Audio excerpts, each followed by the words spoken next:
White হাউসের দখল ফিরে পেতে মরিয়া হয়ে উঠেছেন সাবেক মার্কিন প্রেসিডেন্ট ডোনাল্ড ট্রাম্প। এর জন্য ক্ষমতাসীন ডেমোক্রেটিক পার্টিকে রীতিমতো তুলোধুনো করছেন রিপাবলিকান পার্টির এই প্রেসিডেন্ট প্রার্থী। নিজের জনসমর্থন বাড়াতে অস্ত্র হিসেবে ব্যবহার করছেন প্রতিদ্বন্দ্বী প্রেসিডেন্ট প্রার্থী কামালা হ্যারিস ও বর্তমান প্রেসিডেন্ট জো বাইডেনের নেয়া দুর্বল নীতিগুলো, যা টার্গেট করে দেয়া বক্তব্যে ভোটের লড়াইয়ে কামালাকে ঘায়েলের চেষ্টা ট্রাম্পের। এবার নর্থ ক্যারোলাইনার এক সমাবেশে জোরালো গলায় চ্যালেঞ্জ করে ট্রাম্প বলেন, নভেম্বরের নির্বাচনে কামালা হ্যারিসকে হারিয়ে ঐতিহাসিক ভূমিধস বিজয়ের মধ্য দিয়ে আবারও হোয়াইট হাউসে ফিরবেন তিনি।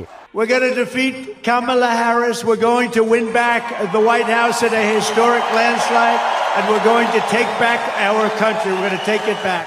বর্তমান প্রেসিডেন্ট জো বাইডেন ও ভাইস প্রেসিডেন্ট কামালা হ্যারিসের আমলে চলমান মূল্যস্ফীতি কমাতে শপথ নেয়ার প্রথম দিন থেকেই কাজ শুরু করার প্রতিশ্রুতি দেন আলোচিত এই রিপাবলিকান নেতা।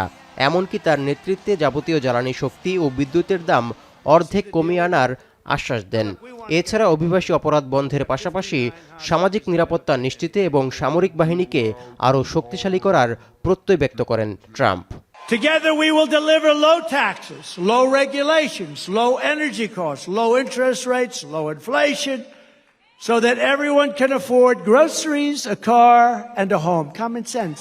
We will stop the invasion, end the migrant crime, and save Social Security, which is under siege.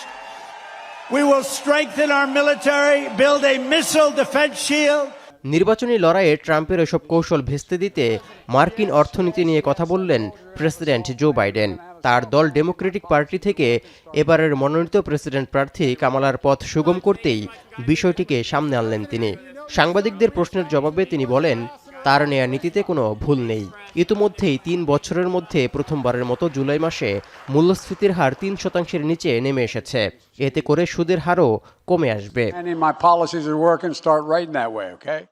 এদিকে রিপাবলিকান দলের অভ্যন্তরীণ বেশ কিছু তথ্য হ্যাকিংয়ের জন্য ইরানকে দোষারোপ করছে ট্রাম্প। তিনি বলেন, তার শাসনামলে ইরানের প্রতি কঠোর ছিলেন তিনি, এমনকি মধ্যপ্রাচ্যের বাসিন্দাদের রক্ষায় কাজ করেছেন। এর জন্য তার উপর অসন্তুষ্ট ইরান সরকার। রিপাবলিকান দলের এমন অভিযোগের পর বিষয়টি নিয়ে তদন্তে নেমেছে মার্কিন গোয়েন্দা সংস্থা FBI। এছাড়াও ডেমোক্রেট দলের প্রচারণা উপদেষ্টার বিরুদ্ধেও হ্যাকিংয়ের অভিযোগ তদন্ত করবে FBI। তৌহিদুর রহমান, এখন বিশ্ব। 250-টিরও বেশি ডিজাইন অপশন নিয়ে ওয়ালটন স্মার্ট ফ্রিজ, বোঝে আপনার প্রয়োজন।